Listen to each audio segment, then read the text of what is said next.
നമസ്കാരം. ഇന്ന് വാക്ക് with the leader ഈ മാഡത്തിന് വേറൊരു വാർഡും കൂടെ ഉള്ളതുകൊണ്ട് ഇന്ന് മേയറിന്റെ ഓഫീസ് ആയതുകൊണ്ട് ഞങ്ങൾ സിറ്റ് വിത്ത് ദ ലീഡർ. കുറെ നാളുകൾക്ക് ശേഷം വീണ്ടും കോൺഗ്രസിന്റെ ഒരു വനിതാ മേയർ ഉണ്ടായേക്കുവാണ്. വെൽക്കം ടു ഞങ്ങളുടെ ജനപക്ഷ ടോക്കിലേക്ക്. മേയറായിട്ട് തെരഞ്ഞെടുത്തതിൽ കൊച്ചിക്കാർക്ക് വളരെ സന്തോഷമുണ്ട്. എല്ലാ അഭിനന്ദനങ്ങളും. Happy new year. Thank you. Mini madam എത്ര നാളായി രാഷ്ട്രീയത്തിലോട്ട് വന്നിട്ട്? ഞാനൊരു 98 കാലത്ത് മുതൽ രാഷ്ട്രീയത്തിലുള്ള ഒരാളാണ്. 98 നമ്മൾ യൂത്ത് കോൺഗ്രസിലൂടെ ഡിഗ്രിക്ക് പഠിക്കുന്ന സമയം മുതൽ ഉള്ള ഒരു യാത്രയാണിത്. അത് ഇപ്പോൾ ഇവിടെ കൊച്ചി മേയർ എന്ന രീതിയിലേക്ക് വന്നിട്ടില്ല. എത്ര പ്രാവശ്യം കൗൺസിലറായി? ഇപ്പം 4ാമത്തെ ടേമാണ് ജയിച്ചിരിക്കുന്നത്. 4th term. ആദ്യത്തെ ടേം എവിടെയായിരുന്നു? 2010 മാമംഗലം ഡിവിഷനിലാണ് നമ്മുടെ തുടക്കം. ഇപ്രാവശ്യവും ജനറൽ സീറ്റിൽ മാമംഗലം ഡിവിഷൻ തന്നെ.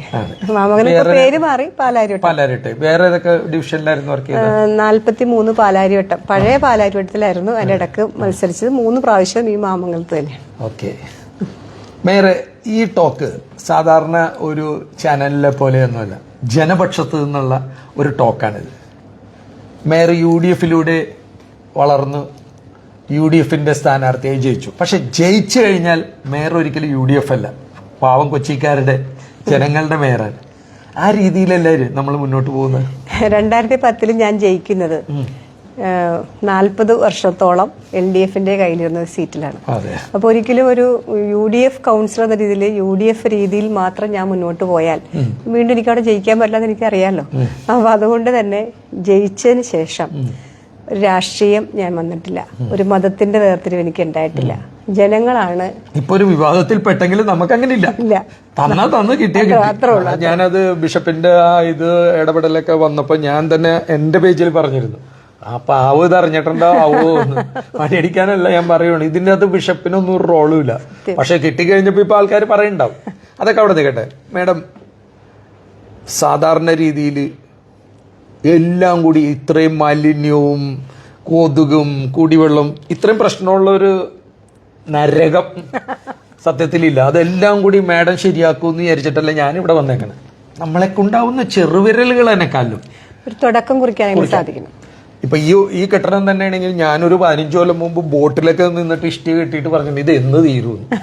ഇപ്പൊ ഇവിടെ വന്നപ്പോഴും പിണറായി വിജയൻ മുഖ്യമന്ത്രി ഇത് ഉദ്ഘാടനം ചെയ്ത് പോയിട്ടുള്ളൂ. ഇനി നിങ്ങൾ തുടച്ച് വൃത്തിയാക്കി എടുക്കണം. തീർച്ചയായും 5 കൊല്ലത്തിനുള്ളിൽ അത് നടപ്പാക്കാൻ പറ്റട്ടെ. എന്തെങ്കിലും ഞാൻ 50 ദിവസത്തിനുള്ളിൽ തീർക്കണമെന്ന് വിചാരിക്കണം. ആണോ? ഓക്കെ. ഞങ്ങൾ ജനപക്ഷം മാഡത്തിന്റെ അടുത്ത് വന്നേക്കുന്നത് കേരളത്തിൽ ഒത്തിരി കക്ഷി രാഷ്ട്രീയത്തിനും മതത്തിനും വർഗീയതക്കും അതീതമായി സമദൂര സിദ്ധാന്തം, നമ്മൾ ഉമ്മൻചാണ്ടി പറഞ്ഞ പോലെ സമദൂര സിദ്ധാന്തമാണ് ഞങ്ങളെ സംബന്ധിച്ച്. അപ്പൊ കൊച്ചി നന്നാവാൻ വേണ്ടി മാഡത്തിന്റെ കൊക്കിലൊതുങ്ങുന്ന കാര്യങ്ങളെ എനിക്ക് പറയാൻ പറ്റുള്ളൂ. അതിൽ നമുക്ക് എവിടെന്നെങ്കിലും ഒന്ന് തുടങ്ങണം. പക്ഷെ അല്ലേ, കാടടച്ച് ബ്രഹ്മപുരം മാലിന്യ പ്ലാന്റ്, കുടിവെള്ളം എല്ലാം കൂടി പറഞ്ഞാൽ നമ്മുടെ ഈ ചർച്ച മുന്നോട്ട് പോകില്ല. എന്നെ കാണുമ്പോൾ പിന്നെ എനിക്ക് അവസരവും തരില്ല. എനിക്ക് പനിയാണെന്നൊക്കെ പറഞ്ഞാൽ മതി. ഞാൻ ചോദിക്കട്ടെ മാഡം, നമുക്ക് ഒന്നേന്ന് തുടങ്ങാം. ഒരു മേയർ എന്നുള്ള രീതിയിൽ ഒരു മാസത്തിൽ ചില റെസിഡൻസ് അസോസിയേഷൻ ജനപ്രതിനിധികളും ഇവിടെ നാടിന് വേണ്ടി ശബ്ദിക്കുന്ന കുറച്ച് ആൾക്കാരുണ്ട്. അത് നിങ്ങളുടെ വിരോധിയാവട്ടെ ഏത് പാർട്ടി ആവട്ടെ, ഒരു 100 പേരുടെ 200 പേരുടെ വളരെ സെലക്റ്റഡ് ആയിട്ട് ചിലരുണ്ട് മൈക്ക് കിട്ടിയാൽ തിന്ന് പണ്ടാരെടുക്കും, പിന്നെ ചോദ്യം ചോദിച്ചുകൊണ്ടിരിക്കും. ഒരാൾക്ക് ഒരു 2 ചോദ്യവും നിർദ്ദേശവും വെക്കുന്ന ഒരു മീറ്റിംഗ് നമുക്ക് ടൗൺ ഹാളിൽ ചെയ്യാൻ പറ്റുമോ? ഞാൻ മീറ്റിംഗ് അല്ല ഉദ്ദേശിക്കുന്നത്. ഞാൻ എൻ്റെ പല ഇന്റർവ്യൂവിൽ ഇപ്പോൾ നിങ്ങൾക്ക് കേട്ടിട്ടുണ്ടാവും, ഞാനൊരു ജനങ്ങൾക്കിടയിൽ നിന്ന് പ്രവർത്തിക്കുന്ന മേയറാവാൻ ആഗ്രഹിക്കുകയാണ്. അതുകൊണ്ട് 15 ദിവസത്തിലൊരിക്കൽ ഞാൻ വർക്കൗട്ട് ചെയ്തുകൊണ്ടിരിക്കുകയാണ് എങ്ങനെയാണിത് പോസിബിൾ ആക്കാൻ പറ്റുന്നുള്ളത്. ഒരു ദിവസം മേയറോട് നേരിട്ട് വന്ന് സാധാരണക്കാർക്ക് എന്ത് പ്രശ്നം, അത് എന്ത് കാര്യമായിക്കോട്ടെ, പരാതി അവർ അപ്രോച്ച് ചെയ്തിട്ട് നടക്കാൻ പറ്റാത്തൊരു കാര്യമായിരിക്കാം, അല്ലെങ്കിൽ അവരുടെ മാഡം ചിലപ്പോൾ ഇതുകൊണ്ടായിരിക്കും പറഞ്ഞത്, ഞാൻ ഇടയിൽ കയറുമല്ല. ഞാൻ 3 മാസം വരെ അല്ല 1 മാസം പറഞ്ഞതെന്ന് വെച്ചാൽ ഒരു മേയറിന് കുറെ ജോലികളുണ്ട്. 15 ദിവസത്തിന് സമയം കിട്ടിയാൽ ഞാൻ വലിയൊരു നമസ്കാരം, ഒരു സല്യൂട്ട്. അതായത് നമ്മൾ 3 മാസത്തിലൊരിക്കൽ ചെയ്യുമ്പോൾ നമുക്ക് ഒരുപാട് പെൻഡിങ് വരും.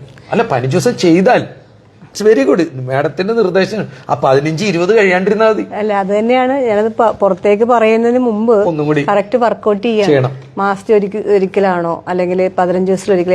എന്റെ പേഴ്സണൽ ഒരു ആഗ്രഹം എന്ന് പറയുന്നത് 15 ദിവസത്തിലൊരിക്കൽ ഇരിക്കാൻ പറ്റണം.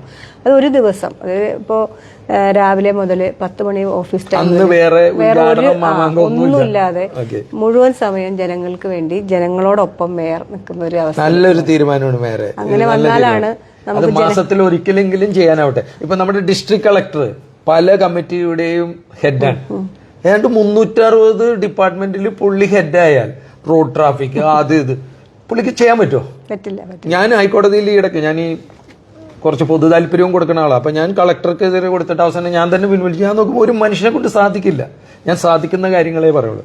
നമുക്ക് കക്ഷി രാഷ്ട്രീയം നോക്കാണ്ട് ഇന്ന് ഞാൻ ഇങ്ങോട്ട് വന്നപ്പോൾ ഒരു സർക്കാർ ഉദ്യോഗസ്ഥൻ ഇലക്ട്രിസിറ്റി ബോർഡിൽ ഒരു ഉയർന്ന ഉദ്യോഗസ്ഥനോട് പറഞ്ഞ നമ്മുടെ കളക്ടറിന്റെ ക്യാമ്പിന്റെ അവിടെ കോളേജിന്റെ അവിടെയൊക്കെ ആയിട്ട് ഈ ഫുട്പാത്ത് എന്ന് പറഞ്ഞാൽ അത് ജനങ്ങൾക്ക് നടക്കാനുള്ള, കുട്ടികൾക്കും വിദ്യാർത്ഥികൾക്കും എല്ലാം നടക്കേണ്ടതാണ്. കുറച്ചൊക്കെ നമ്മുടെ തട്ടുകിടക്കാരെ പെട്ടിക്കിടക്കാരൊക്കെ നമ്മുടെ സഹോദരന്മാരാണ്.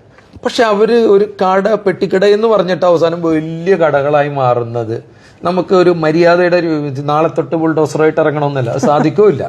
കാരണം നമ്മുടെയൊക്കെ സുഹൃത്തുക്കളായിരിക്കും. പക്ഷെ ഈ ഓഫീസിലോട്ട് ഞാൻ വന്നപ്പോൾ നോക്കിയപ്പോൾ ഞാൻ കോളേജ് ഗ്രൗണ്ടിലെ കാര്യം പറയാൻ വന്നത്.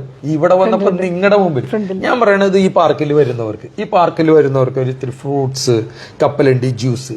പക്ഷെ അത് മാഡം ചെയ്യേണ്ടത്, ഞാൻ ഒരു 72ഓളം രാജ്യങ്ങളിൽ സന്ദർശിച്ചിട്ട് ഒരാളായതുകൊണ്ട് പറയുന്നത്, നമുക്ക് ഒരേപോലെ കൊച്ചിൻ കോർപ്പറേറ്റ് എന്റെയും മുഹമ്മദിന്റെയും മുസ്തഫയുടെയും പാർട്ടിയുടെ എല്ലാവരുടെയും തട്ടുകട ഒരേ ഡിസൈനിൽ നമ്മൾ ടൂറിസത്തിനെ ഉൾപ്പെടുത്തി അവരെ ഒന്നും നാളെ തന്നെ പൊളിച്ചു കളയണ്ട. പക്ഷെ എല്ലാവർക്കും 10 സ്ക്വയർ ഫീറ്റ് ആണെങ്കിൽ 10 ആയിരിക്കണം, 20 സ്ക്വയർ ഫീറ്റ് ആണെങ്കിൽ 20. നമ്മുടെ പാർട്ടിക്കാരന് 40 സ്ക്വയർ ഫീറ്റ്, മറ്റവന് 15 സ്ക്വയർ ഫീറ്റ്, 2 കപ്പലിന്റെ വിൽക്കണവനെ ഓടിച്ചും വിടരുത്. എന്തായിരിക്കും ഈ തെരുവ് ഓരോ കച്ചവടക്കാരുമായി ബന്ധപ്പെട്ട് ഓൾറെഡി കഴിഞ്ഞ കൗൺസിൽ ഒരു നിയമം പാസ്സാക്കിയിട്ടുണ്ട്. അതൊരു ഇംപ്ലിമെന്റിംഗ് സ്റ്റേജിലായിരിക്കുകയാണ്. അപ്പൊ അത് ഹൈക്കോടതിയുടെ ഡയറക്റ്റ് മോണിറ്ററിംഗിലുള്ള ഒരു വിഷയമാണ്. അതുകൊണ്ട് തന്നെ നമ്മൾക്ക് ഈ നഗരത്തിന്റെ വിവിധ പ്രദേശങ്ങളിലുള്ള ആളുകൾ, കച്ചവടക്കാർക്ക് ലൈസൻസ് കൊടുത്ത് നിർത്തിയിട്ടുണ്ട്. ഒരു 1700ഓളം പേര് ലൈസൻസ് കിട്ടിയ ആളുകളുണ്ട്. പക്ഷെ ഇതല്ലാതെ തന്നെ കുറെ പേര് വന്ന് കച്ചവടം ചെയ്യുന്നുണ്ട്. തോന്നിയ രീതിയിലൊക്കെ കയ്യേറിയൊക്കെ ചെയ്യുന്നുണ്ട്. നമ്മുടെ യൂണിഫോമിറ്റിയിലേക്ക് കൊണ്ടുവന്നുകൊണ്ട് വെൻഡിങ് സോണായി പ്രഖ്യാപിച്ചിട്ടുള്ള, കൗൺസിൽ പ്രഖ്യാപിച്ചിട്ടുള്ള സ്ഥലങ്ങളുണ്ട്. അതിപ്പോ ആ ഒരു വെൻഡിങ് സോൺ ഏതെങ്കിലും ഒരെണ്ണം ആദ്യമായിട്ട് എടുത്തിട്ട് അത് ഒന്ന് ചെയ്തു തുടങ്ങണമെന്ന് അതൊന്ന് സമയബന്ധിതമായി ചെയ്യട്ടെ. എന്നെ ശ്രമിക്കുന്നവർ മനസ്സിലാക്കേണ്ടത് മേയറോ ഞാനോ നാളെ തൊട്ട് പെട്ടിക്കടക്കാരെയൊക്കെ എടുത്ത് എറണാകുളം ശരിയാക്കാന്നല്ല. നിങ്ങൾ നമ്മുടെ സഹോദരന്മാരാ. പക്ഷെ അതിന് ഒരു യൂണിഫോമിറ്റി വേണം. പിന്നെ മാഡത്തിന്റെ ബ്രദറായാലും മാഡത്തിന്റെ പാർട്ടിയിലെ ആളായാലും എന്റെ ബ്രദറായാലും അതൊരു 20 സ്ക്വയർ ഫീറ്റ് 30 സ്ക്വയർ ഫീറ്റ് അതിനും എനിക്ക് തോന്നുന്നു അത് കൃത്യമായ ഒരു സ്ക്വയർ ഫീറ്റ് കൗൺസിൽ പാസ്സാക്കിയിട്ടുണ്ട്. അതൊക്കെ ഒന്ന് ഇംപ്ലിമെന്റിലേക്ക് പിന്നെ അവരുടെ പരിസരം അവര് വൃത്തിയാക്കുക. ഒരു നിയമം ഉണ്ടാവും. ഒരു തറവാടകയും ഇപ്പൊ നിലവിലിരിക്കുന്ന ഈ ഇതുമായിട്ട് ബന്ധപ്പെട്ട് കോർപ്പറേഷൻ ഒരു വരുമാനവും ഇല്ലാത്ത സ്ഥിതിയാണ്. ഇപ്പൊ കോർപ്പറേഷൻ ഒരു തറവാടകം നിശ്ചയിച്ചിട്ടുണ്ട്. അത് അവർ തരാൻ ബാധ്യസ്ഥരായിരിക്കും. അതിലും നിർബന്ധമായിട്ട് നമ്മൾ പറയണ അനുസരിക്കണം. ഇപ്പൊ ഞാൻ ഇങ്ങോട്ട് വന്നപ്പോ കണ്ടത് ചില ഫ്രൂട്ട്സ് കടയൊക്കെ എറണാകുളം മാർക്കറ്റിനെക്കാളും വലിയ കട. ഞാൻ അയാളുടെ എതിരാളിയല്ല, എന്റെ ഫ്രണ്ടും അല്ല, ശത്രുവല്ല. പക്ഷെ അങ്ങനെ ചെയ്യരുത്, കയ്യൂക്കുള്ളവൻ അല്ലേ. അതാണ് ഞാൻ പറഞ്ഞത്. ഇപ്പൊ ഒരു വെൻഡിങ് സോൺ എന്ന് പറയുമ്പോൾ അത് ആ വെൻഡിങ് സോണിൽ ഇപ്പൊ 400 കടയാണിരിക്കും അവിടെ നമുക്ക് കൊടുക്കാൻ പറ്റുന്നത്. നമ്മൾ കൗൺസിൽ പാസ്സാക്കിയ ഒരു സ്ക്വയർ, ഇതൊക്കെ അറിയാമത്, ആ സ്ക്വയർ ഫീറ്റ് വെച്ചിട്ട് നമ്മൾ അതിനെ ഡിവൈഡ് ചെയ്ത് ഒരു യൂണിഫോമിലി അവർക്ക് കൊടുക്കുകയാണ് ഒരു സ്ട്രക്ചർ. അവരതിൽ വന്നിരിക്കുക, കച്ചവടം ചെയ്യുക, പോവുക. അവിടുത്തെ വേസ്റ്റ് മാനേജ്മെന്റിന് അവർക്ക് പങ്കാളിത്തം ഉണ്ടാവും. തറവാടക കോർപ്പറേഷൻ അടക്കണം, ലൈസൻസ് എടുത്തിട്ടുണ്ടാവും. അതാണ് സമയബന്ധിതമായി ചെയ്യാൻ പറ്റുമോ? ഏതെങ്കിലും ഒരു സോൺ എടുത്ത് ചെയ്യണം അല്ലേ. മാഡത്തിന് ഞാൻ ഇങ്ങനെ പറഞ്ഞപ്പോൾ ഒരു ഉറപ്പ് തരാനുള്ളത്, നിങ്ങൾക്ക് ചില പരിമിതികളുണ്ട്. ഞങ്ങൾ ജനങ്ങൾക്കും പൊതുപ്രവർത്തകരായ സോഷ്യൽ കമ്മിറ്റ്മെന്റുള്ള അസോസിയേഷനുകൾക്കും ഞങ്ങൾക്ക് ഒരു ബോർഡറുമില്ല. ഞങ്ങൾ ചില കാര്യങ്ങൾ മാഡം ഒരു സഹോദരനെ പോലെയോ അല്ലെങ്കിൽ ഒരു സോഷ്യൽ വർക്കറിനെ പോലെ എന്നെ വിളിച്ചോ, ഞങ്ങൾ പൊതു താല്പര്യ ഹർജി കൊടുത്തത്. കാരണം മാഡം ഒരു നിരവധി കൗൺസിലർമാരുടെ കൂടെയും UDFന്റെ കൂടെയുള്ള ഒരു mayor. You have limit, I know. പക്ഷെ ആ ലിമിറ്റിന് അപ്പുറമായിരിക്കണം എന്റെ മേയർ, ഞങ്ങളുടെ മേയർ. തീർച്ചയായും. രണ്ടാമത്തെ കാര്യം, മേയറിന്റെ കീഴിൽ വന്നത് തന്നെയാണ്, ഞാൻ അന്വേഷിച്ചു. മേയറിന്റെ കീഴിൽ വന്നത് തന്നെ കൊച്ചി കോർപ്പറേഷന്റെ അതിർത്തിയാണ് സിറ്റി. ഹൈക്കോടതിയുടെ 7 ഉത്തരവുകളുണ്ട്. നമ്മുടെ അമിത വേഗത്തിൽ പ്രൈവറ്റ് ബസ് ഓടിക്കാൻ പാടില്ലെന്നും സിറ്റിയിൽ ഓവർടേക്ക് ചെയ്യാൻ പാടില്ലെന്നും മാഡം അതിന് കർശനമായിട്ടൊരു മൂവ്മെന്റ് ചെയ്യാൻ പറ്റും. ഇതിൽ നമുക്ക് ഒരുമിച്ച് ഒറ്റയ്ക്ക് ഒരു തീരുമാനം എടുക്കാവുന്ന കാര്യമല്ല. പോലീസ് കമ്മീഷണറായിട്ടൊക്കെ ആലോചിച്ചുകൊണ്ട്, ട്രാഫിക് പോലീസുമായിട്ടൊക്കെ ആലോചിച്ചുകൊണ്ട്, ഡിസ്ട്രിക്ട് അഡ്മിനിസ്ട്രേഷനായിട്ട് ആലോചിക്കണം. RTO ബേസ് കുറച്ച് ഒരു ദിവസം 11 പേര് കേരളത്തിൽ മരിക്കുന്നു, അത് എറണാകുളത്ത് 4 പേര് മരിക്കുന്നു. തീർച്ചയായും അതൊരു വലിയ പ്രശ്നമാണ്. ഇപ്പൊ നമ്മൾ അത് മാത്രമല്ലല്ലോ, നമ്മളിപ്പോ ഒരുപാട് വിഷയങ്ങൾ ഇപ്പൊ പ്രൈവറ്റ് ബസ്സുമായിട്ട് ബന്ധപ്പെട്ട് അവരുടെ യൂണിയൻ ഭയങ്കര സ്ട്രോങ് ആണ്. അതെ അതെ. അപ്പൊ അത് ബ്രേക്ക് ചെയ്യണമെങ്കിൽ കൊച്ചിയുടെ ഒരു മേയർ എന്ന രീതിയിൽ എനിക്ക് ഒറ്റയ്ക്ക് പറ്റുന്നൊരു കാര്യമല്ല. പക്ഷെ ഒരു കമ്പൈൻഡ് ആയിട്ട് നിന്നാൽ തീർച്ചയായും ആ കമ്പനിയിൽ ഞങ്ങൾ ജനങ്ങളുണ്ടെന്നേ. അതാണ് ഈ പ്രാവശ്യം ഞാൻ ഇവിടെ വന്ന ഈ ചർച്ചയിൽ പ്രധാനം. മാഡം ഇപ്പൊ ഏഷ്യാനെറ്റിലും മനോരമയിലും ഒക്കെ ഇന്റർവ്യൂ കൊടുക്കുന്നുണ്ട്. ഞാൻ ജനങ്ങളോടൊപ്പം സംസാരിക്കാൻ വന്ന വെച്ചാൽ ഞങ്ങളുണ്ട് കൂടെ കുറച്ച് പേര്. നിങ്ങൾ അങ്ങനെ ഉണ്ടെങ്കിൽ നമുക്കിത് മുന്നോട്ട് പോകാൻ പറ്റുള്ളൂ. അപ്പൊ പ്രൈവറ്റ് ബസ്സിനെ നിലക്ക് നിർത്താൻ മാഡത്തിനെ കൊണ്ട് പറ്റുന്നത് ചെയ്യാം. എന്റെ പാർട്ട് ഞാൻ മുഴുവനായിട്ട്.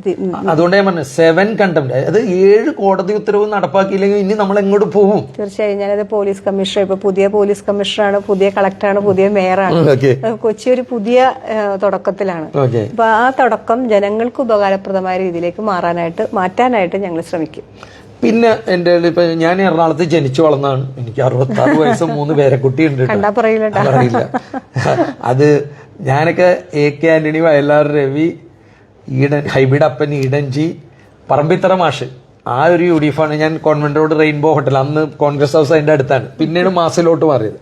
അപ്പൊ നല്ല ബന്ധങ്ങളുണ്ട്. പക്ഷെ ഈ ബന്ധങ്ങൾക്കപ്പുറം ഞാൻ പറയുന്നത്, നമ്മൾ എന്തെങ്കിലും തീരുമാനങ്ങൾ എടുക്കുമ്പോൾ പിന്നെ അവിടെ UDF-ഉം പാർട്ടിക്കാരും വന്നിട്ട് ഇപ്പൊ കോടതി നടപടി പോലും നടപ്പാക്കാൻ പറ്റിയില്ല. പിന്നെ ഇത് ആരോട് പറയും? എന്റെ ഒരു കാഴ്ചപ്പാടിൽ നിയമവാഴ്ച ഒത്തിരി നഷ്ടപ്പെട്ട ഒരു സമയത്താണ് നമ്മൾ കിട്ടിയേക്കണം. അതുകൊണ്ട് തന്നെ I am not blaming you. പക്ഷെ ചെയ്യണം എന്നതിനേക്കാൾ ഉപരി ചെയ്യാനുള്ള ഒരു കൂട്ടായ ശ്രമം ഉണ്ടാക്കുക എന്നുള്ളതാണ് ഇതിൽ കാണുക. കാരണം ഇപ്പൊ ഞാൻ പറഞ്ഞില്ലേ, നമുക്ക് ഒരുമിച്ച് ഒറ്റയ്ക്ക് ചെയ്യാൻ പറ്റാത്ത ചില കാര്യങ്ങൾ ഇപ്പൊ കളക്ടറായിട്ട് ആലോചിച്ച് ജോയിന്റ് ആയിട്ട് എന്നാൽ ചെയ്യാൻ പറ്റുന്ന കാര്യങ്ങളുണ്ട്. ഇപ്പൊ അതിനൊരു ഉദാഹരണം നമ്മൾ കാർണിവലാണ്. കാർണിവല് ഏറ്റവും മനോഹരമായി നടന്നൊരു വർഷമെന്നാണ് അവിടെ പങ്കെടുത്ത എല്ലാവരും പറഞ്ഞു. അത് നമ്മളൊരു ടീം എഫേർട്ട് അവിടെ വന്നു. അതാണ് ഒരു മാതൃക. അതിലൊരു കാര്യം കൂടിയുണ്ട്. കൊച്ചിയിലെ റിഹാദ് എന്ന് പറഞ്ഞ എല്ലാത്തിനും കയറി പരാതിയും പോലീസ് സ്റ്റേഷനിൽ കൊടുക്കണ എന്റെ ഫ്രണ്ട് ഉണ്ട്, ഏകദേശം എന്റെ കിട്ടത്തിൽ. അവൻ എന്നെ വിളിച്ചിട്ട് പറഞ്ഞു, ഫോർട്ട് കൊച്ചിയിൽ ഈ പരിപാടിക്ക് പോലീസ് ആവശ്യത്തിനില്ല, ഇതെന്തെങ്കിലും അപകടം വരും എന്നൊക്കെ പറഞ്ഞപ്പോൾ ഞാൻ പറഞ്ഞു, കഴിഞ്ഞതിന്റെ 9 വർഷം ഞാൻ ദുബായിലായിരുന്നു ന്യൂ ഇയർ. അത്രയും വലിയ സിറ്റി, ഫോർട്ട് കൊച്ചിനേക്കാളുള്ള 6 ഇരട്ടി ആൾക്കാർ എന്നെ അടുത്ത് ഒരു പോലീസ് ചെയ്തിട്ട് ഫേസ്ബുക്കിലൊക്കെ ഭയങ്കര വൈറലായിരുന്നു. ഒരു പോലീസുകാരൻ വൈകുന്നേരം ഒരു 3 മണിക്ക് ഒരു കാറിൽ വന്നിട്ട് എല്ലായിടത്തും ഓണത്തപ്പനെ പോലെ ആ പോള്, കുറച്ച് റിബൺ, ഇത് ചെറിയ റിബൺ ഒക്കെ വലിച്ചു കേട്ടിട്ട് നോ ട്രസ്പാസ് അത് ഇതൊക്കെ എഴുതിയിട്ട് ഒറ്റ പോലീസുകാരൻ വന്നു. കാരണം എന്താണ്? അവിടുത്തെ ജനങ്ങൾ നിയമത്തെ ഭയപ്പെടുന്നു. ആ ഇതിന്മേ വന്ന് മുട്ടുവും കൂടി ഇല്ല നമ്മള്. ഇവിടെ മോളയും ഡ്രമ്മും വെച്ച ഡ്രമ്മും മോളയും വീട്ടിൽ കൊണ്ടുപോകും, അല്ലെങ്കിൽ മറിച്ചിടും. അപ്പൊ ഒരു പോലീസുകാരൻ ചെയ്തു. അപ്പൊ ഞാൻ ഈ റിഹാദ് എന്ന് പറഞ്ഞവളോടും കേരളത്തിലെ മലയാളികളോടും എനിക്ക് പറയാനുള്ളത്, നമ്മൾ നിയമം അനുസരിക്കാനും കൂടി ബാധ്യസ്ഥനാവണം.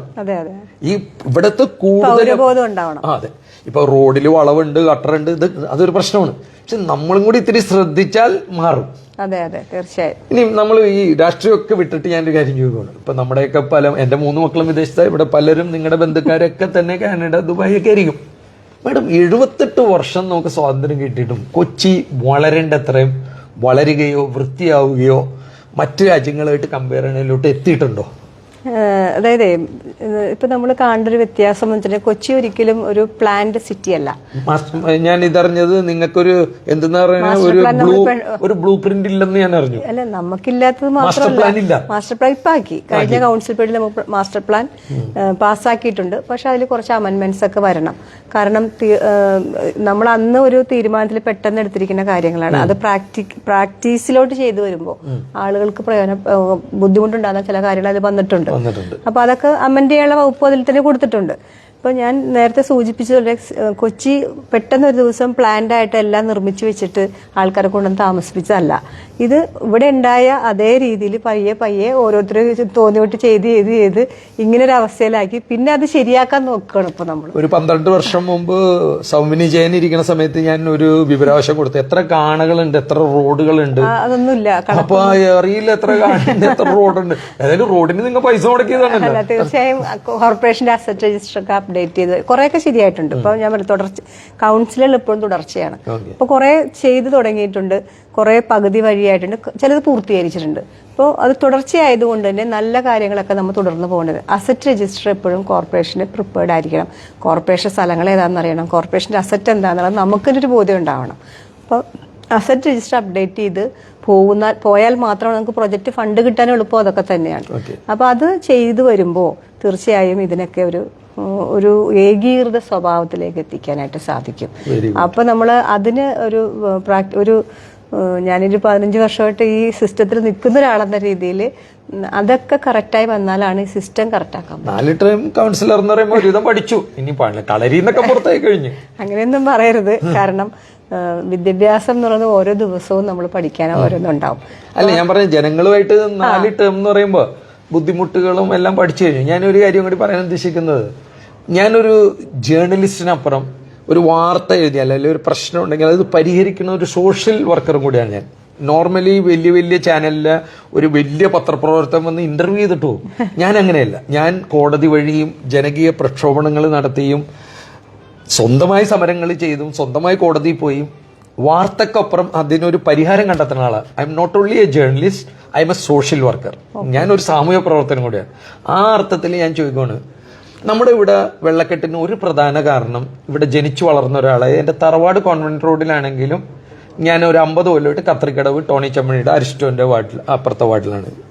അപ്പോൾ എൻ്റെ ഇത് എന്ന് വെച്ചാൽ ഇവിടെ അനവധി ഇല്ലീഗൽ കൺസ്ട്രക്ഷൻ ഉണ്ട്, ഫ്ലാറ്റുകൾ. അതിലൊന്നാണ് നമ്മുടെ ഫാത്തിമ മാതാ ചർച്ചില്ലേ, നമ്മുടെ ഡ്രീംസ് ഹോട്ടൽ കഴിഞ്ഞാൽ അവിടെ ഗാലക്സി എമറാൾഡ് എന്ന് പറഞ്ഞൊരു ബിൽഡിങ്ങിന് നിരവധി സ്റ്റേ ഒക്കെ ഉണ്ട്, പക്ഷെ രാത്രി പണി നടക്കുകയാണ്. എനിക്കൊരു വില്ലത്തരം മനസ്സിലായത്, മാഡത്തിന്റെ കയ്യിലല്ല, എന്നാലും ഇനിയെങ്കിലും കോർപ്പറേഷൻ കൗൺസിലറിൽ ബിൽഡിംഗ് ഇൻസ്പെക്ടർ ഒന്നും നിങ്ങളെ പറ്റിക്കരുത്. പഴയ മേരെ പറ്റിച്ചു, അനിൽകുമാറിനെ പറ്റിച്ചു. അനിൽകുമാർ വിജിലൻസിൽ പരാതി കൊടുത്ത് എൻ്റെ ചോദ്യമാണ് അരിസ്റ്റോ കൗൺസിലിൽ ചോദിച്ചത്, ഗാലക്സി ബിൽഡറിന് പണി തീരുന്നതിന് മുമ്പ് കംപ്ലീഷൻ സർട്ടിഫിക്കറ്റ് കൊടുത്ത് വിജിലൻസിൽ കൊടുക്കാന്ന് പറഞ്ഞ കമ്പിളി പുതപ്പാണ് ഇപ്പൊ, അതിങ്ങനെ കിടന്നുറങ്ങുവാണ്. മാഡത്തിനോട് ചോദിക്കാനുള്ളത്, ഇല്ലീഗൽ ബിൽഡിംഗ് റെഗുലറൈസ് ചെയ്യുന്നൊരു തട്ടിപ്പുണ്ട്. ഞാൻ മനസ്സിലാക്കിയത് എൻ്റെ കുറച്ച് ബിൽഡേഴ്സ് സുഹൃത്തുക്കളുള്ളത് കൊണ്ടും, അനധികൃത ബിൽഡിങ്ങുകൾ റെഗുലറൈസ് ചെയ്യാൻ കോടികളാണ് പാർട്ടി മേടിക്കുന്നത്. അങ്ങനെ ഇന്നലെ സംഭവിച്ചതിനെ കുറിച്ച് ഞാൻ പറയാനും ആളല്ല. മാഡം ഇനിയെങ്കിലും ഒരു പ്ലാൻ പണിത് ഒരു റെഗുലർ എന്ന് വെച്ചാൽ കോളിംഗ് ബെല്ല് വെക്കുമ്പോഴാണ് നമ്മുടെ ബിൽഡിംഗ് ഇൻസ്പെക്ടർ വന്ന് കോളിംഗ് ബെല്ല് അടിച്ചിട്ടാ പറയണത് ഇന്ന തെറ്റുണ്ടെന്ന്. ഇത് ഒരു ഫ്ലാറ്റ് എന്ന് പറഞ്ഞാൽ ആദ്യം ഒരു ഫൗണ്ടേഷൻ പണിയും പിന്നെ അതിന്റെ ഒരു നിലയവും 2 ഈ ഒരു നിലയവും വന്ന് പറയാത്തത് എന്തുകൊണ്ടാണ്? ഈ പണി തീർന്നു കഴിയുമ്പോൾ പൊളിപ്പിക്കലും കോടതി. ഇത് വലിയൊരു ചോദ്യം. അതായത് ഇത് ഒറ്റയടിക്ക് മറുപടി പറയാൻ പറ്റിയ കാര്യമല്ല. ഇതിൽ പല ഫാക്ടേഴ്സ് ഉണ്ട്. ഇപ്പൊ കോർപ്പറേഷനിൽ അഴിമതി എന്ന് നമ്മൾ പറയുമ്പോൾ അഴിമതിയുടെ സോഴ്സ് കണ്ടെത്താൻ നമ്മൾ ശ്രമിച്ചാൽ നമുക്ക് മനസ്സിലാക്കുന്ന ഒരു കാര്യമുണ്ട്. വരുന്ന ഉദ്യോഗസ്ഥരെല്ലാവരും അഴിമതിക്കാരല്ല, പക്ഷെ അവരെ അഴിമതിക്കാരാക്കുന്ന ഒരു വിഭാഗം ഇതിന്റെ ഇടയിൽ പ്രവർത്തിക്കുന്നുണ്ട്. അത് അറിയാൻ പറ്റും. ഇന്റർമീഡിയറ്റ് ആയിട്ട് നിൽക്കുന്ന കുറച്ചാളുകൾ, അവരുടെ വർത്താനം എന്ന് പറഞ്ഞിട്ടുണ്ടെങ്കിൽ ഉദ്യോഗസ്ഥർക്ക് ഇത്ര %, രാഷ്ട്രീയക്കാർക്ക് അതിന്റെ മേടിക്കുന്ന ഇത്ര % എന്നൊക്കെയാണ്. ആക്ച്വലി ഇതൊന്നും ഉണ്ടാവില്ല. ഇതില് അവരുടെ പോക്കറ്റിലേക്ക് പോകണം. പക്ഷെ ഞാൻ വഴി കൊടുത്ത സർട്ടിഫിക്കറ്റ്, ബിൽഡിംഗ് കംപ്ലീഷൻ സർട്ടിഫിക്കറ്റ് കൊടുത്ത് ഞാൻ തിരിച്ചു പിടിച്ചു. ഞാനൊരു വ്യക്തിയാണ്, വേറെ കുറേ കൂടി ഈസി അല്ലേ.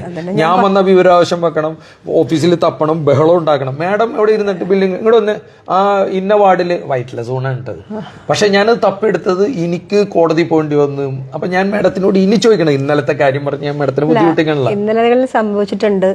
നാളെ വരാതിരിക്കാൻ നമുക്ക് നാളെകളിലും ഒറ്റടിക്ക് നമുക്ക് നിർത്താൻ പറ്റില്ല. അതാ ഞാൻ ഇതൊരു ചെയിനാണ്.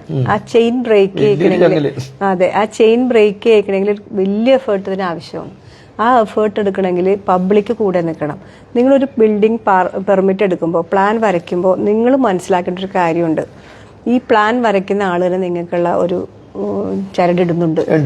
ആ ചരട് പൊട്ടിച്ചെടുക്കണമെങ്കിൽ നമ്മൾ ഇപ്പൊ മനസ്സിലല്ലോ, പെർമിറ്റ്, അതായത് ബിൽഡിംഗ് ഒക്കെ മനോഹരമായിട്ട് പണിത് ചിലപ്പോൾ പെരതാമസവും കഴിഞ്ഞിട്ടായിരിക്കും കംപ്ലീഷൻ സർട്ടിഫിക്കറ്റിന് വേണ്ടിയിട്ട് അല്ലെങ്കിൽ നമ്പർ ഇടാനായിട്ട് ചെല്ലണ സമയത്ത് പറയും ഇന്ന കുഴപ്പം ആ ബിൽഡിങ്ങിന് ഇടുന്നത് പറഞ്ഞു കൊടുക്കുന്നത് ഈ പ്ലാൻ വരച്ചാൽ. മനസ്സിലായി? അതാ ഞാൻ ഒരു വലിയ ചെയിനാണെന്ന് പറഞ്ഞ കാര്യം. അപ്പോൾ അത് ബ്രേക്ക് ചെയ്യണമെങ്കിൽ ഇപ്പൊ ഇത്, അല്ലെങ്കിൽ ചില ആൾക്കാരുണ്ട് പ്രോപ്പറായിട്ട് പെർമിറ്റ് എടുക്കുന്നതിന് വേണ്ടിയിട്ട് കറക്റ്റ് പ്ലാനൊക്കെ വരച്ചു കൊടുക്കും. പക്ഷേ പണിയുമ്പോൾ പറയും, അവർക്ക് തന്നെ ആയിരിക്കുമല്ലോ മിക്കവാറും കൊടുക്കുന്നത്. പണിയുമ്പോൾ അവർ പറയും ഇത് ഇത്തിരി ഇങ്ങോട്ട് നീക്കിയെടുത്ത് നന്നായിരിക്കും. അപ്പോൾ പാവപ്പെട്ട ഈ ബിൽഡർ പണിയുന്ന ആള് പറയും അത് പ്ലാനിൽ അങ്ങനെയല്ലോ, അതൊക്കെ നമുക്ക് ശരിയാക്കി എടുക്കാം. ഈ ശരിയാക്കി എടുക്കാമെന്ന് ആരെങ്കിലും നിങ്ങളോട് പറഞ്ഞിട്ടുണ്ടെങ്കിൽ ഉറപ്പിച്ചോ, അത് വലിയൊരു ഡീലിന്റെ തുടക്കമാണ്. ഒരു സത്യസന്ധനായി പുരോഹിതനാവാൻ പോയിട്ട് ബിസിനസ്മാനായി പുരോഹിതനായില്ല, ദുബായിൽ വലിയ ബിസിനസ് ചെയ്ത് എടപ്പള്ളിയിൽ വന്ന എൻ്റെ ഒരു ഫ്രണ്ട് ഒരു കെട്ടിടം പണിത്, സേവിയർ എന്ന പേര്. അപ്പോൾ ഇയാൾ ഈ ആർക്കിടെക്ടോടും പ്ലാനോടും പറയുന്നു, ഞാൻ 1 രൂപ കൈക്കൂലി കൊടുക്കൂല, ഒരു വയലേഷനും ഇല്ലാണ്ടുള്ള കെട്ടിടം വേണം എന്ന് പറഞ്ഞ് പണിയെല്ലാം കഴിഞ്ഞിട്ട് ഈ ആർക്കിടെക്ചർ മാഡം നേരത്തെ പറഞ്ഞ് വളരെ സത്യമാണ്. മാഡം പറയണു, അവര് തന്നെ പറയണു 1,45,000 രൂപ അവിടെ ഇവിടെയൊക്കെ കൊടുക്കണം എന്നാലേ. അപ്പൊ ഇയാൾ ചോദിച്ചു ഇതെല്ലാം അതൊക്കെ അവരെന്തെങ്കിലും കണ്ടുപിടിക്കുക. അപ്പൊ നിങ്ങൾ പറഞ്ഞ പോലെ തന്നെ ഇവര് തന്നെയാണ് ഇത് കണ്ടുപിടിക്കുന്നത്. തീർച്ചയായും. അപ്പൊ നമുക്ക് ഇത് ജനങ്ങൾക്കും കൂടി അറിയാം. ഒരു ബിൽഡിംഗ് പണിയുമ്പോൾ അതിന്റെ ഫുൾ ആവുന്നതിന് മുമ്പ് തന്നെ ആ പ്രദേശത്തുള്ള റെസിഡൻസ് അസോസിയേഷൻ, അതായത് ഞാനും എതിരാണ് കേട്ടോ അതിന്. ഒരാൾ എല്ലാ ബിൽഡിങ്ങും പണിത് കഴിഞ്ഞിട്ട് അവന്റെ കഷ്ടപ്പെട്ട പൈസ പൊളിക്കുക, സ്റ്റോപ്പ് ചെയ്യുക. പക്ഷെ അവനൊരു തറ പണിയും. ഇപ്പൊ എന്റെ പറയാം, ഇപ്പൊ എന്റെ വീടിന്റെ അടുത്ത് ദേ ഒരു പണി മിഞ്ഞാന്ന് തുടങ്ങി, എന്റെ തൊട്ട് അയൽവാസിയാണ്. ഞാൻ ഒരടി എന്ന് പറഞ്ഞാൽ എന്താണ്, നിങ്ങൾ നിയമാനുസൃതം പണിയുമ്പോൾ 1/2 അടി 1 അടി നിങ്ങൾക്ക് വല്ല അത്യാവശ്യം ഉണ്ടെങ്കിൽ നിങ്ങൾ ചെയ്തോ. പക്ഷെ 1.5 അടി 2 അടി കയറ്റിയിട്ട് അവസാനം ബെന്നിച്ചേട്ടനെ ഇത് പൊളിപ്പിച്ചെന്ന് പറയരുത്. അത് ആദ്യമേ പറഞ്ഞു അവരോട്. ഇപ്പൊ അവർക്ക് ഒരു അടുക്കള പണിയാണ്, അല്ലെങ്കിൽ ഒരു ചെറിയ ജനലയുടെ അഡ്ജസ്റ്റ്മെന്റ്, അതാണല്ലോ. പിന്നെ ഇതിൽ പറയുന്ന വേറൊരു കാര്യമുണ്ട്, നമ്പർ ഇടണവരെ നിങ്ങൾ കറക്റ്റ് ആയിട്ട് പ്ലാൻ ചെയ്യുക. നമ്പർ ഇട്ട് കഴിയുമ്പോഴത്തേക്ക് അഡീഷണൽ എടുത്തോളെന്ന് പറഞ്ഞു കൊടുക്കുന്ന ആളുകൾ നമ്മൾ എടുത്തിട്ടുണ്ട്. പക്ഷെ അതൊക്കെ കുറച്ചും കൂടി കർശനമായി മുഖം നോക്കാതെ നടപടി എടുക്കാൻ സാധിക്കും. അതായത് ഒരു പരാതി വന്നു കഴിഞ്ഞാൽ നമുക്ക് നടപടി എടുത്തേ പറ്റൂ. ഇല്ലെന്ന് ഞാൻ ഈ ഗാലക്സി എമറാൾഡിന് പരാതി കൊടുത്ത് എന്റെ കയ്യക്ഷരവും നന്നായി, പേപ്പറും അതൊരു ഗുണമെങ്കിലും ഉണ്ടായില്ല, കയ്യക്ഷരം നന്നായത്. അതുണ്ടാവാനാണ് ഞാൻ ഈ മീറ്റിങ്ങിന് വന്നത്. പെങ്ങള് കോളടിച്ചു തുടങ്ങി. അപ്പൊ തീർച്ചയായും നമുക്ക് കയ്യക്ഷരം നന്നാക്കുന്നതിനോടൊപ്പം തന്നെ അതിന്റെ കാര്യങ്ങൾ കൂടി. ഇപ്പൊ ഞാൻ കൊടുത്തൊരു പരാതി, ഒരു പ്രത്യേക ബിൽഡിങ്ങിനെ സംബന്ധിച്ചല്ല, കൊച്ചിയിലുള്ള എല്ലാ എന്തിനെ കുറിച്ചും ഇപ്പൊ പരാതികൾ ഇഷ്ടം പോലെ വരുന്നത്. ചിലത് ഈ പരാതി കൊടുക്കണം, അതായത് പരാതി കൊടുക്കുന്ന ആൾക്കാർക്ക് ചില ഇന്റൻഷൻസ് ഉണ്ട്. ഞാൻ വെളിച്ചെണ്ണല്ലേട്ടാ പറഞ്ഞത്. അത് ആ പരാതി വിവരാവകാശം പലരും സാമ്പത്തിക മാർഗമായിട്ട് ഉപയോഗിക്കുന്ന ആൾക്കാരൊക്കെ ഉണ്ട്. അതുകൊണ്ട് ഞങ്ങൾക്ക് വലിയ ബുദ്ധിമുട്ട്. സത്യം, ഈ യൂട്യൂബ് ഫേസ്ബുക്ക് എന്ന് പറഞ്ഞതിൽ എനിക്ക് 10-30 ലക്ഷം പേരുണ്ട്. നിങ്ങൾ പറഞ്ഞാൽ വിശ്വസിക്കോ, എനിക്ക് 4.5-5 ലക്ഷം രൂപ മാസം കിട്ടിക്കൊണ്ടിരുന്നത്. എനിക്ക് 1 രൂപയില്ല. ഇപ്പൊ എന്താണെന്നറിയോ, ഈ പാർട്ടിക്കാർ കംപ്ലൈന്റ് ചെയ്യും, 2000 പേരൊക്കെ റിപ്പോർട്ട് ചെയ്യും. മാഡത്തിന്റെ ഒരു ഇതിൽ പറയണേ, എന്റെ കൊച്ചുമോള് വരെയും പറയണ്, അപ്പൊ you are very rich, you have 30 lakhs followers and this. അപ്പൊ ഞാൻ പറഞ്ഞു, മോളെ 10 പൈസയില്ല. ഈ ശ്രവിക്കണവരോടും കൂടി ഞാൻ പറയുവാണ്, ഈ യൂട്യൂബ് ഫേസ്ബുക്ക് പബ്ലിക് ഡൊമൈൻ അക്കൗണ്ടാണ് കേട്ടോ. എനിക്ക് നുണ പറയാൻ പറ്റില്ല. മാഡം കയറി നോക്കി അറിയാം. എനിക്ക് കഴിഞ്ഞ 1 വർഷമായിട്ട് ഈ പ്രവൃത്തി ചെയ്യണോണ്ട്, നാട്ടുകാർക്ക് വേണ്ടി പണിയെടുക്കണോണ്ട് എനിക്കില്ല. അല്ലാണ്ട് വല്ല ഫുഡിന്റെ ഒക്കെ പോയിട്ട് ചിക്കൻ കാലൊക്കെ തിന്നിട്ട് വാവ് എന്ന് പറഞ്ഞ കാശ് കിട്ടിയെന്നെ. അപ്പൊ മാഡത്തിനോട് എനിക്ക് പറയാനുള്ളത്, മാഡത്തിനെ ജനങ്ങൾക്ക് ജനങ്ങളുടെ ഒപ്പം നിന്നുകൊണ്ട് ജനങ്ങൾക്ക് വേണ്ടി സത്യസന്ധമായി ചെയ്യാൻ തീരുമാനിച്ച ആളുകൾ സ്വയം വരുമെന്ന്. വരും. അതാണ്. അപ്പൊ ഞാൻ ആൾക്കാരോട് പറഞ്ഞത്, ഞാൻ ഒരിക്കലും എന്റെ ചാനലിൽ സബ്സ്ക്രൈബ് ചെയ്യൂ, ബെൽ ബട്ടൺ അടിക്കുമെന്ന് പറയാറില്ല. കാണുന്നവർ കാണണം. ഞാൻ എന്റെ ജീവിതം, പ്രത്യേകിച്ച് എന്റെ 3 മക്കള് വിദേശത്ത് പോയപ്പോ എന്റെ ഏറ്റവും വലിയ ആഗ്രഹം, എത്ര മക്കളുണ്ട്? 2 പേരാണ്. അവരിവിടെ മര്യാദക്ക് വളർന്ന് ഈ മണ്ണിൽ ജീവിക്കട്ടെ എന്ന് പ്രാർത്ഥിക്കുന്ന ആളാണ്. എന്റെ മക്കളുടെ ഇപ്പോഴത്തെ സാഹചര്യത്തിൽ +2 കഴിഞ്ഞ എല്ലാവരും ഓടി രക്ഷപ്പെടും. കാരണം സാധ്യതകളില്ല. പ്രത്യേകിച്ചും ഇപ്പോൾ നടക്കുന്ന ഗുണ്ടായുസവും മയക്കുമരുന്നും ഇതും കൊണ്ട് സാധ്യതയില്ല. അപ്പൊ ഇതൊന്നും മേറിന്റെ ഇല്ല. പക്ഷെ ഞാൻ മേറിന്റെ ഒരു തീരുമാനമെങ്കിലും നമുക്ക് നടപ്പാക്കി കൊണ്ടുപോകാം. നമുക്കൊരു 15-20 ദിവസം കഴിയുമ്പോൾ മാഡത്തിന്റെ വാർഡ് മാമംഗലമാണല്ലോ, അവിടെ നമുക്കൊരു വാക്കിൻ ഇന്റർവ്യൂ ചെയ്യാം. അപ്പോഴത്തേക്കും മാഡത്തിന് പറയാൻ പറ്റണം, മാസത്തിലൊരിക്കൽ ജനങ്ങളുമായിട്ട് സെലക്റ്റഡ് ആൾക്കാരുമായിട്ട്, അതും എൻ്റെ ഒരു അറിവ് വെച്ചിട്ട് പറഞ്ഞു തരുവാണ്, ഒരു സോഷ്യൽ വർക്കിന്റെ വരണവനോട് അതിന്റെ ഡീറ്റെയിൽ ഒക്കെ ചോദിച്ചിട്ട്. കാരണം ഇത് കൊളാക്കാൻ എളുപ്പമാണ്. 2 ചോദ്യം 2 ചോദ്യം എന്ത് ചെയ്യാൻ പറ്റും, അതെങ്കിലും നടപ്പാക്കാൻ സാധിക്കണം. തീർച്ചയായും. കാരണം നമ്മളിപ്പോ ഈ അധികാരത്തിലേറ്റതിന് ശേഷം സത്യപ്രതിജ്ഞ ഞാനും ഡെപ്യൂട്ടി മേയറും മാത്രമേ വന്നിട്ടുള്ളൂ. ഇനി നമുക്കൊരു നമ്മുടെ സ്റ്റാൻഡിംഗ് കമ്മിറ്റി ചെയർമാൻമാരൊക്കെ വരാനുണ്ട്. അപ്പോഴൊരു ടീം ആവുള്ളൂ. ഈ ടീം ആയതിനു ശേഷം ഞങ്ങളൊരു, ഇപ്പോൾ അറിയാലോ നിയമസഭ ഇലക്ഷൻ വരുവാണ്. നിയമസഭ ഇലക്ഷന് മുമ്പായിട്ട് നമ്മളൊരു 50 ദിവസത്തെ 50 ദിവസം നമുക്ക് കറക്റ്റ് 50 ദിവസത്തേക്ക് നമ്മൾ സോർട്ട് ചെയ്തിട്ട് 50 ദിവസം കൊണ്ട് ചെയ്യാൻ പറ്റുന്ന കാര്യങ്ങൾ അത് നമ്മൾ വർക്കൗട്ട് ചെയ്തുകൊണ്ടിരിക്കുകയാണ്. അതിന്റെ പണിപ്പുരയിലാണ് ഞങ്ങൾ എല്ലാവരും. അപ്പൊ അങ്ങനെ ചെയ്തിട്ട് അത് ചെയ്ത് തീർക്കുക എന്നൊരു വലിയ ടാർഗറ്റ് ഞങ്ങൾ ഫിക്സ് ചെയ്യാണ്. ആ ടാർഗറ്റ് ഒരു കൗണ്ട് ഡൗൺ വെച്ചിട്ട് അത് തീർക്കണം എന്നാണ് വിചാരിക്കുന്നത്. നമ്മുടെ കരുണാകരൻ നെഹ്റു സ്റ്റേഡിയം ചെയ്ത പോലെ ഒരു കൗണ്ട് ഡൗൺ ബോർഡ് വെക്ക്. അത് ഞങ്ങളുടെ അപ്പൊ നമ്മൾ ഏകദേശം ഒരു 25 മിനിറ്റോളായി. ഞാനൊരു 5 മിനിറ്റും കൂടി ഇത് എടുക്കുന്നുള്ളു. വീണ്ടും പറയുവാണ്, കൊച്ചിക്കാരോട് ഞാൻ പറയുവാണ്, നിങ്ങൾക്ക് കൊതുകിനെ കുറിച്ച് ചോദിക്കാനുണ്ടാവും, മാലിന്യം ചോദിക്കാനുണ്ടാവും, കുടിവെള്ളം ചോദിക്കാനുണ്ടാവും. ഏതായാലും മാഡം എടുത്തേക്കുന്ന ഒരു തീരുമാനം വളരെ ജനകീയമാണ്. It's very good. അതായത് ഒരു സഹോദരിയെ പോലെ നിങ്ങൾ എല്ലാ വാർഡിൽ നിന്നും മാസത്തിൽ ഒരിക്കൽ നേരിട്ട് മേയറുമായിട്ട് സംസാരിക്കാം. ഞാനും ഡെപ്യൂട്ടി മേയറും ഉണ്ടാവും. സ്റ്റാൻഡിംഗ് അത് വലിയൊരു കാര്യമാണ്. നമ്മുടെ നേരെ മുമ്പിലാണ് MG ശ്രീകുമാർ മാങ്ങാണ്ടി എറിഞ്ഞിട്ട് 27,000 സൂക്ഷിച്ചത്. പക്ഷെ ബസ് സ്റ്റാൻഡിന്റെ അങ്ങോട്ട് ഇങ്ങോട്ട് പോയാ പേട്ടി ഓട്ടോറിക്ഷക്കാണ് ചവറടിക്കണത്. അപ്പൊ ഇതെല്ലാം കൂടി ഒന്ന് ബാലൻസ് ചെയ്യാൻ എല്ലാം കൂടി ഞാനിവിടെ വന്നത് തന്നെ എല്ലാം കൂടി നിങ്ങളുടെ തലയിൽ, മാഡത്തെ റെസ്പെക്റ്റഡ് ഓണറബിൾ മേയറിന്റെ തലയിൽ വെക്കാനല്ല. നിങ്ങൾ ഞങ്ങളോടൊപ്പം നിൽക്കണം, ജനങ്ങളോടൊപ്പം നിൽക്കണം. നല്ല ജനകീയ വിഷയങ്ങൾ വരുമ്പോൾ ഒരു കാര്യം എന്നോട് ഒരു സേവിയർ തെക്കിനത്ത് എന്ന് പറഞ്ഞ ആള് പറഞ്ഞു, നമ്മുടെ ഇവിടെ ഹെൽത്ത് ഇൻസ്പെക്ടേഴ്സ് ഉണ്ട്. മാസത്തിൽ ഒരിക്കലെങ്കിലും ഇറച്ചി, മീൻ, വെളിച്ചെണ്ണ, കുടിവെള്ളം ഇത് ടെസ്റ്റ് ചെയ്തിട്ട് മാഡം തന്നെ ഈ ഹെൽത്ത് ഇൻസ്പെക്ടറുമായിട്ട് പത്രസമ്മേളനം നടത്തി ജനങ്ങളോട് പറയണം, ഈ മാസം ഞങ്ങൾ ഇത്ര വെളിച്ചെണ്ണ പരിശോധിച്ചു, ഇത്ര പേരെ പിടിച്ചു.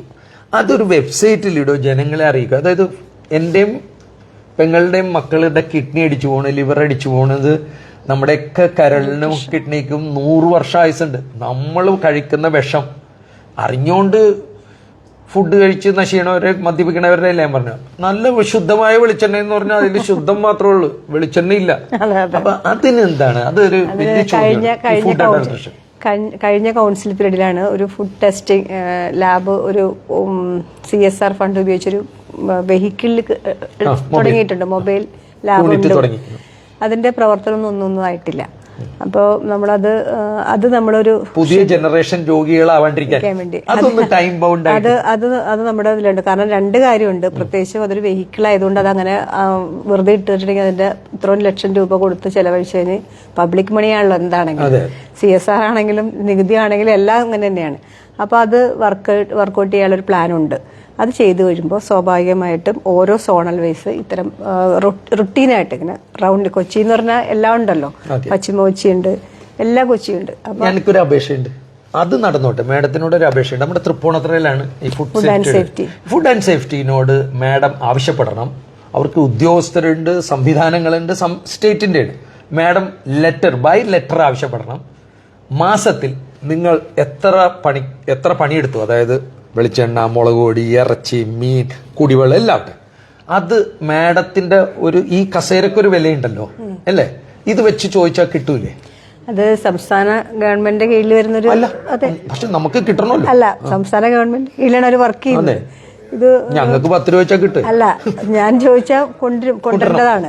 അപ്പൊ നമ്മൾക്ക് അതെ, അതൊരു ഞങ്ങളൊരു വടി തന്നിട്ടുണ്ട്. അതെ, അത് കൊണ്ടുവരേണ്ടതാണ്.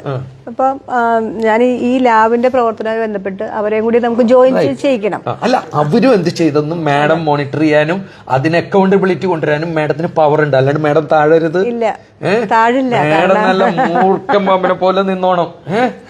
മൂർഖം പാമ്പിനെ പോലെ നിൽക്കണില്ല, വേണ്ട, സിംഹത്തിനെ പോലെ നമ്മള് ജനങ്ങൾക്ക് വേണ്ടി പ്രവർത്തിക്കാൻ തിരഞ്ഞെടുക്കപ്പെട്ടവരാണ്. അതൊരു നിയോഗമായിട്ടാണ്. നമ്മളൊക്കെ ഈ കസേരയിൽ വരുമ്പോൾ ഒരു നിയോഗമാണ്. നമ്മുടെ ഈ സമയത്ത് നമ്മൾ ചെയ്ത കാര്യങ്ങൾ ജനങ്ങൾക്ക് പ്രയോജനപ്പെടുന്ന രീതിയിലായിരിക്കണം, ജനങ്ങളോടൊപ്പമായിരിക്കണം. അത് ഈ ഫുഡിന്റെ പ്രത്യേകിച്ച് അത് കൺസിഡർ ചെയ്യും. ഈ ജനപക്ഷം എന്ന രീതി സംസാരിക്കുന്ന ബെന്നിച്ചേട്ടൻ പറഞ്ഞ ഫുഡ് അഡൾട്രേഷനുമായി ബന്ധപ്പെട്ട കാര്യങ്ങൾ നമ്മൾ നോക്കും. വല്ലപ്പോഴൊക്കെ ഞങ്ങൾക്ക് ഒരു അവസരം തരിക, എന്തെങ്കിലും സംസാരിക്കാൻ നിങ്ങൾ വിളിക്കുമ്പോൾ ഞങ്ങളും കൂടി കാണാം. തീർച്ചയായും. അപ്പോൾ ഓൾ ദ ബെസ്റ്റ് മാഡം. പെങ്ങളെ എന്ന് വിളിച്ചത് മനസ്സിൽ തട്ടി തന്നെയാണ്. മേയറിനപ്പുറം എന്നും ഒരു പെങ്ങളുടെ സ്ഥാനം ഉണ്ടാവും, ഞങ്ങൾ കൂടെ ഉണ്ടാവും. നല്ല പ്രവർത്തിക്കും, എന്നും പാർട്ടിക്കും മതത്തിനൊക്കെ നല്ല നിർദ്ദേശങ്ങളും നല്ല പ്രൊജക്ടുകളൊക്കെ ഉണ്ടെങ്കിൽ ഞങ്ങളായിട്ട് ഡിസ്കസ് ചെയ്യാൻ എപ്പോൾ വേണമെങ്കിലും കൊച്ചി മേയറുടെ ഓഫീസ് തുറന്നു കിടക്കുകയാണ്. Thank you. അപ്പൊ എല്ലാവരും കേട്ടല്ലോ, മേയർ ഒത്തിരി കാര്യം പറഞ്ഞില്ല, കുറച്ച് കാര്യങ്ങളെ പറഞ്ഞുള്ളൂ. അത് സമയബന്ധിതമായി തീർക്കുമോ എന്ന് നമുക്ക് കാത്തിരിക്കാം. എല്ലാവരും തള്ളിമറിച്ച് വാഗ്ദാനങ്ങൾ നൽകി പോകുമ്പോൾ വളരെ കുറച്ച് കാര്യങ്ങൾ, നമ്മൾ 4-5 കാര്യങ്ങളെ പറഞ്ഞിട്ടുള്ളൂ, അത് മേയർ നടപ്പാക്കുമെന്ന് നമുക്ക് കാത്തിരിക്കാം. അതിനുവേണ്ട സഹായങ്ങൾ നമ്മൾക്ക് ചെയ്യാം. എല്ലാം ഒരു മേയർ അങ്ങോട്ട് രാജ്യം മുഴുവൻ നന്നാക്കും, കൊച്ചി മുഴുവൻ നന്നാക്കുന്നില്ല. നമുക്ക് നമ്മുടെ പങ്ക് വഹിക്കാം, നിങ്ങൾ നിങ്ങളുടെ പങ്ക് വഹിക്കുക. മാഡം പറഞ്ഞതും വാഗ്ദാനങ്ങൾ നിറവേറ്റാൻ പറ്റട്ടെ. Once again all the best and God bless you. Signing off Beni Joseph.